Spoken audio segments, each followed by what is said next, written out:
Good afternoon, everyone. I'm Dr. Tamara Raveline, Superintendent of Visalia Unified School District, and I'll be hosting our Q&A session this afternoon. We will be mostly focusing on the elementary school waiver and what it's going to look like when our students are able to return to school, which we hope is fairly soon. We'll also be answering some other questions that were submitted by parents and community members today. We're very blessed today. We have with us many guests who are going to help us describe what it's going to look like when we reopen school and answer some questions. First, we have Jim Sullivan, Administrator of Family and Community Services, Sylvia Duval, Principal of Mineral King Elementary School, George Rodriguez, Principal of Ivanhoe Elementary School, and they're here with us to talk about reopening. We also have, and are welcoming back, Susie Skaden, our Director of Health Services for Visalia Unified School District. So thank you all for coming today. We're happy to have you. We're going to start with what really school is going to look like when your elementary students return to school. So I'm going to start with Mr. Sullivan, who is again our Director of Family and Community Services. And Mr. Sullivan, as the principal author that you were of our elementary school waiver, can you please tell us a little bit about the process the team used to develop the waiver, who you worked with, all of those kind of things that people might be curious about? Sure. So our team was Mrs. Skadden. She was on our team, as well as the Director of Risk Management. She was part of our team. And then we also had consultants of 3 other elementary school principals. As we were writing our plan, we would meet with the principals. We actually went on campus, kind of talk through different processes that are going to need to be in place.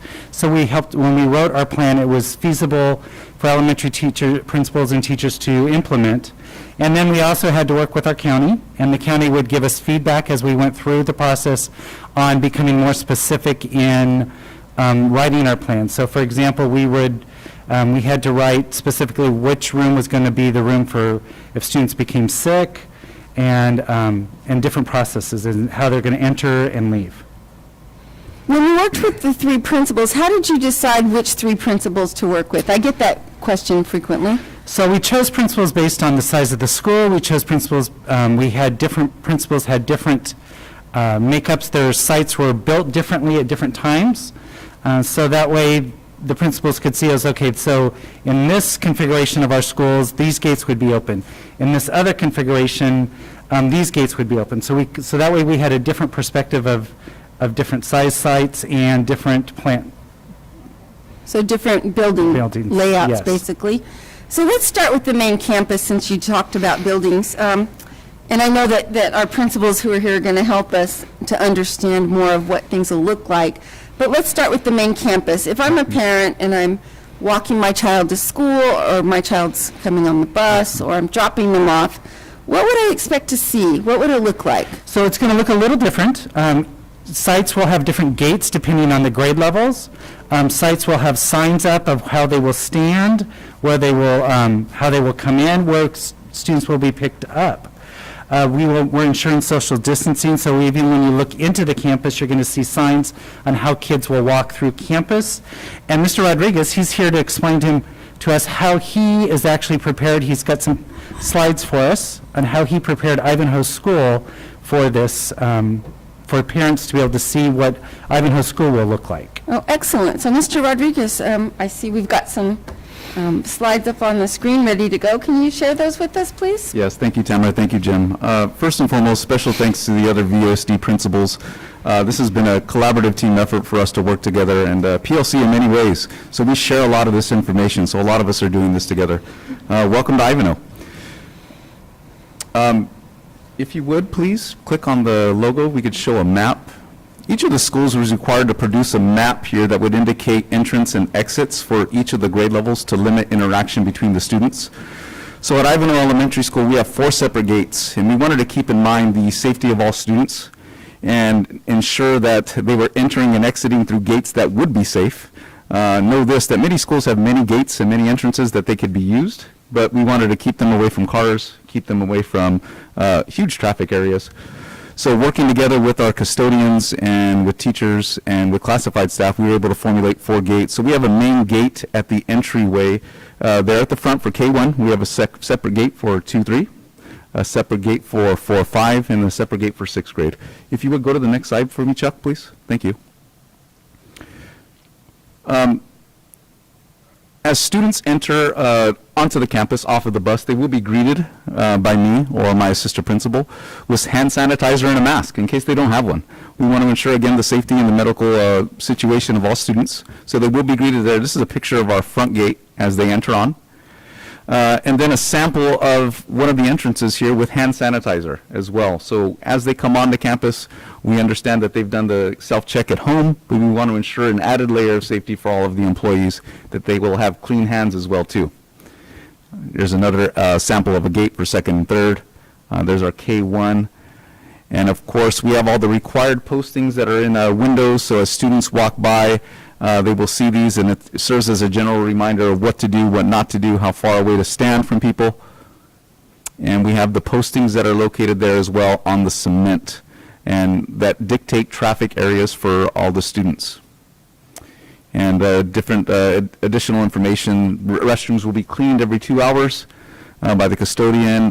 Water fountains will not be used, so we're encouraging students to bring water bottles and fill them up. And we have designated areas there for the students for outdoor activities when needed. So George, how did you decide how students will walk on your campus? Well, we walked it with our custodian and with several staff members to figure out, what would be the best bet for this. Again, limiting interaction between the grade levels. Typically, on a regular year, we have one gate. Everyone enters in, so all 644 students entering in a one gate would not work. So we had to separate it. And in talking to some of the other principals and in picking their brains, they dictated, maybe 2 grade levels per gate. We had enough gates that were safe, and that's how we decided to act upon that. And Sylvia, did you go through the same process? Yeah, we did the same thing as Mr. Rodriguez did in identifying what areas we would be opening our gates for our students. We identified similar to what he did for grade levels, and also placing hand sanitizers as you enter. And we walked it with staff and with classified to ensure. With staff and classified to ensure that, their input was valued also, because we wanted to make sure that they felt safe the way that we were communicating our hallways. Mr. Rodriguez, I noticed that on some of your pictures on the sidewalks, you have the one-way directional arrows. Can you tell me a little bit about that? Well, again, when you enter in through the K1 gate, let me elaborate on this one here. On the K1 gate, we kept it close in proximity to the K1 classrooms. So as students enter into that gate, they knew they only could walk one way and make an immediate left, if you're familiar with our campus, to the K1 classrooms. We have 6 of them in total. So they walk that way, they make a hard left, and they're staying away from the adjacent gate, which would be the 2nd and 3rd grade gate. So again, without crossing traffic paths, we're going to have to stagger times, entrances and exits to ensure that everyone is keeping adequate distance from each other. Thank you. And Ms. Duvall, you mentioned that you worked with your certificated and classified staff to develop your site's plan. What kind of feedback did they give you as you were walking the campus? Well, they were concerned too of, students bumping into each other, or adults even walking on the same path and not having the halls wide enough. So they made it very clear that they wanted to make sure that where staff was, that we had a map and that we had a video that everybody was going to be sharing, so that way they were aware of the expectations on how to get on campus, how to get off, and which walkways to use. Thank you. Mr. Sullivan, we talked about what parents might expect to see when they drop their students off from school. If I'm a student, what's it going to look like and feel at the school site? I think it's going to feel warm.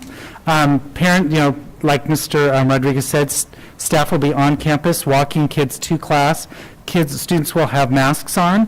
When they get into the classroom, they'll be standing outside actually first, 6 feet apart. When they get into the classrooms will be looking the same on the walls, so that way it's warm. The desks will be rearranged differently to ensure 6 feet apart.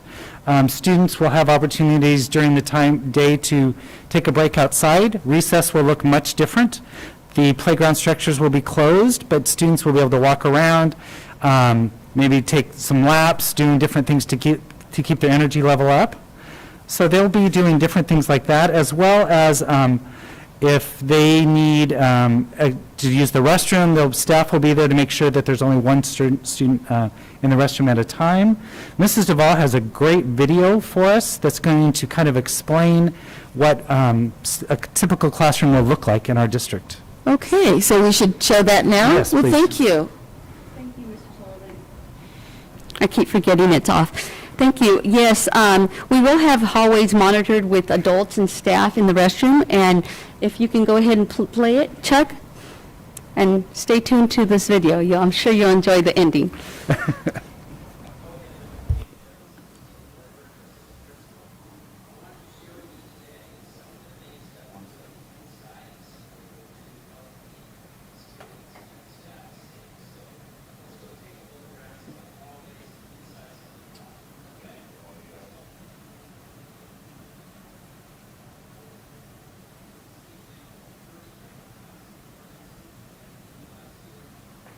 Since it's hard to hear, maybe I should narrate it. This is...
Hey, Bruins, remember, we also have to wear a mask at school to be safe, so don't forget those masks. That was a cute ending, thank you. Well, like you saw in the video, that we've had assigned seats for each student, and they're arranged 6 feet apart, and that each student individually would have their own items placed in their desk to promote social distancing. And I don't think we saw here, but we did in our gates, in our other video, that where our students are scheduled to wait after school in a designated area for dismissal, so that way if their parents aren't there yet, that they're socially distancing themselves in an area and practicing that. Well, thank you so much. Those were both excellent examples, and thank you for elaborating on how you're preparing at your school sites. I'm sure that'll make our staff and families feel much more comfortable to have some visuals. Even though we've talked about it a lot, seeing it in pictures makes a big difference. Mr. Sullivan, so we've talked about what parents might see when they drop their kids off and what a student will sort of experience at school. How will we share with parents what to expect when their students return? How are they going to find this information out if they're not happening to be watching right now? So principals have done a lot of work on this. They've worked with their staff, and they actually have been working with, with their PTA and different teacher venues, parent venues on how to disseminate this information. They will be asking, doing Q&A questions with their parents during at their school. They'll be sharing videos. Each one of these principals have different ideas of what they have done, so I think each school does something a little different. So we've asked them to share as well what they have doing at their schools to share with their parents and their staff. So the principals are going to be holding Q&A sessions also for their families and sharing out this type of information? Definitely. Okay. And then during parent-teacher conferences, we have those coming up as well, so Right. teachers will have an opportunity to elicit questions from parents to help them feel more comfortable. And that's a great time to get some individualized questions and concerns taken care of and answered. Right. That is excellent. Ms. Duval and Mr. Rodriguez, if you could share your PowerPoint and your video, then we can post those and share those out on our social media and district website as well, if you don't mind. No, absolutely. Those would be great. Thank And you. Ms. Duval, how are you going to share those out with your parents, those videos? We have a variety of ways that we share our information to our parents. We have Class Dojo. We also have our PTA Facebook that shares any information that we need communicated to our families. Also, we use the Blackboard and our district website.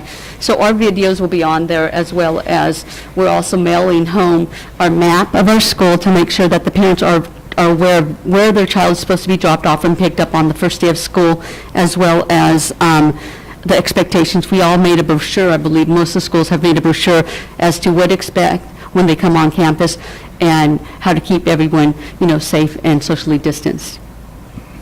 Great. Well, thank you both. One more question, Mr. Sullivan, before we leave this topic. How are students going to receive their lunch and breakfast? So they'll receive their lunch and breakfast as they actually leave campus. They will receive the breakfast for the following day and the lunch for the following day. That way, as they go home, they can take it home and be prepared at home. We don't want kids to have to eat on campus right now until we can get a better understanding of what's happening. Maybe into a safer level too, because Right. right now we can't mix the groups in the cafeteria and all that Right. sort of. And then also is it's important for us to all understand is once we start serving breakfast and lunch at school, the elementary sites will no longer be disseminating food in the afternoons.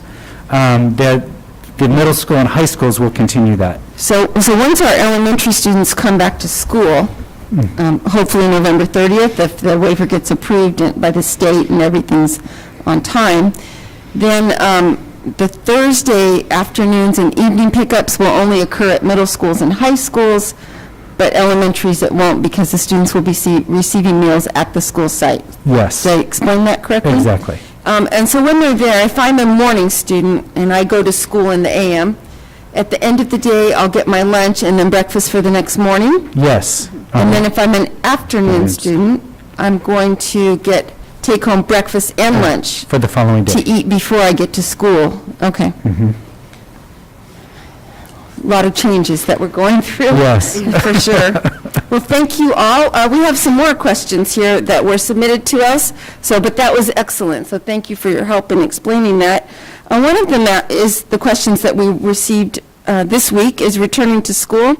A parent asked about a teacher holding in-person classes and allowing their students who are not going to come in person to remain on Zoom with the class. So the teacher would be doing in-person instruction and then Zoom video conferencing simultaneously. The parent pointed out the advantages of keeping the students with the same teacher for consistency, which is very true. Unfortunately, in working with our teachers, most of them feel that that would be an overwhelming situation to teach the students that are in front of them and also have to check their computer and make sure that if those students had a question, that they were attentive to them. And so that would seem pretty distracting to try to attend to both groups at the same time. And so our teachers didn't feel confident and comfortable with that. For good reason. It would be very difficult to track how the students are doing. So we're not going to be able to do that at this time. The exception is going to be some of our performing art classes in the secondary schools, middle school and high school. They feel that they might be able to do that, and they're very concerned about keeping their extracurricular, co-curricular groups together for band, choir, orchestra, theater, dance, those kinds of things. So it may be available to work that way where the students can Zoom in with video conferencing while they're doing full-time distance learning for some of our arts classes. And we're working on that. Some of the students may need to take their art class with a different teacher that feels comfortable doing that, because not everybody does, and we need to respect that. We also received a question as to why parents are being asked to commit to in-person instruction or full-time distance learning for the entire semester, especially when we don't know yet when our secondary students are going to be able to return to campus in person. And we understand that all these decisions are very difficult for our families to make, but for many reasons at the secondary level, we need to have that commitment, and parents will be receiving a survey very soon to commit to either full-time distance learning or in-person instruction for the second semester, and that would be for the rest of the school year. It's important because at the secondary levels, to get credits for graduation, it's important that the student is in the class for the entire semester. And switching between full-time distance learning and in-person instruction, there would be no guarantee that we could give them the same courses. And then they might end up short credit for graduation, and we certainly don't want that. We also don't want to impact any college going plans and get students off track who are trying to go to a four-year college and need those credits. Another thing is that once we move staff around, because some of our staff will not be going back in person, they will, for various reasons, need to commit to full-time distance learning. Once the staffing is arranged, and they might be teaching a different course than they were before and such, then we need to maintain that staffing for the entire semester. Our teachers need to be able to plan for the instruction and engagement of the students so that the students will be successful. So, as was pointed out, we do not yet know when our secondary students are going to be able to go back to school. For 7th through 12th grade, we have to be in the red tier for 2 weeks or longer before we can go back. So we, again, will be asking for a decision from families, so start thinking about this, what you would like your child to do for the spring semester. We also received some other health-related questions, and so I'm going to ask Director Skaden to help us out here on this. One of the questions we received was regarding assurances for students who are returning to school. One parent wrote that they're concerned that students will have to bounce, perhaps, between in-person learning and distance learning. And we've talked about this, toggling between in-person and at-home learning. And they're concerned about the toggling if a classmate shows symptoms of COVID-19 or tests positives. And I'm hoping that you can explain what might happen in these situations, knowing that really we're going to work with the county health department. Okay. There's a little bit difference. The COVID varies case by case. So if we if we have a student with COVID symptoms, then we wouldn't be shutting down a class right away. Of course, we would be sending them home and follow up with their doctor and recommend that they be tested, but that wouldn't necessarily shut things down. Should somebody have a positive test, however, the school nurses would do the contact tracing, and that would be contacting those people that were in close contact with that student or staff member, seeing what the risk level is, and if it was determined that it's a high risk level, then that would shut down the classroom, and the students would be quarantined for 14 days. And during that time, parents would monitor their child to see if they developed symptoms of COVID, and we'd recommend that they'd go get their child tested at that point. Once the 14 days have passed, then they can return to the classroom. It's basically just keeping it safe for all involved that had close contact so that we don't spread more COVID and cause a major problem there. And it's my understanding that the county health department has hired extra nurses to work with schools, and that their nurses would work with our nurses. I think we have 49 people trained as nurses and who are trained to do contact tracing. Yes. Do I have that right? Yes, 12 of our school nurses worked at the county health department this summer as contact tracers, and they received about 40 hours worth of training to do that. So they're quite expert at doing the contact tracing, but we would also still work with the health department nurses that they have actually identified several nurses to work specifically with schools, so that we would talk to them, they would let us know when it was time to quarantine students, close a classroom if we had to go that route. Well, thank you. It's good to know that we have that extra support from county health. And as far as the academic side of things, if a class did have to quarantine, then, the teacher and the students would resume online learning through the 14 days, and then they could go back to school. So the learning would continue. It would just be in the model more like what we're doing now.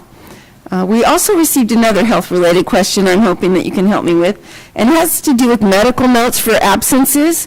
The question is, are students required to have a note from a physician before they return from an absence? Unfortunately, that will probably be the case, because we don't want to put more burden on our healthcare providers, but we can't be certain that they just have the sniffles, or they just have a small cough, or it's just food poisoning, or whatever you might consider some of the COVID signs to be caused from.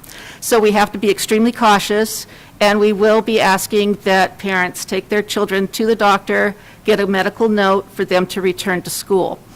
If they don't get a medical note, we will have to treat them as a positive case, and they would have to be isolated for 10 days away from school and not attend. So we really would appreciate if they would take them and get the medical note. And if it is something else, say they have strep throat or something, an ear infection, then if the doctor writes a note and says they can return, it's not COVID, then they'll come right back to school. So the doctor doesn't have to say what it was necessarily, but they Right. have to say it's not COVID. Right, as long as they indicate that it's not contagious, it's not COVID, then they will be allowed back in school. And the doctor will give us an idea of what date they can return to school. Okay, well, thank you for that explanation. One more health-related question, if you don't mind. We realize that cases are going to happen on campus. We're going to do everything we can to prevent that from happening. But what, if it does happen, what are our protocols if a student or staff member is identified as feeling ill or contracts COVID?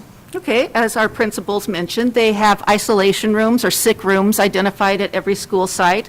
So if a student, came to school in the morning, was feeling okay, but suddenly got ill while they were at school, they would be sent to the health office wearing a mask, and then they would be placed in the isolation room. The nurse would check to see their symptoms, see if they had COVID-like symptoms, and if they did, we'd ask parents to pick them up right away so that we could separate them from the rest of the students at school. If a staff member were to become ill, same thing, they would go home. We wouldn't want them to remain at work. So we'll probably have, more absences occurring for things that maybe you, as a parent, you'd say, oh, tough it out. But we can't do that in this case with our COVID symptoms. It's going to be more, no, you need to come pick them up and make sure that they're healthy. So we really don't want sort of the tough it out attitude for either staff or students. If they're not feeling well, then we want them to be extra cautious and stay home. Right. Where in the past, maybe people would feel like, no, I need to go to work, or I need to send my child to school. We want kind of a more cautious approach this year. Right, and I think we've informed everyone to expect more absences because we have to just be more cautious now. Yeah, that makes sense. Thank you so much. That concludes all of our questions for today. I hope this was very informative. I know it was for me, and I appreciate you all being here and sharing the the visuals that you did. It's very helpful. As a reminder, these sessions are recorded, so you don't need to watch at the time of the recording. They are on our YouTube channel, so if you look on your browser for Visalia Unified YouTube, you'll find us. Thank you, and have a great day.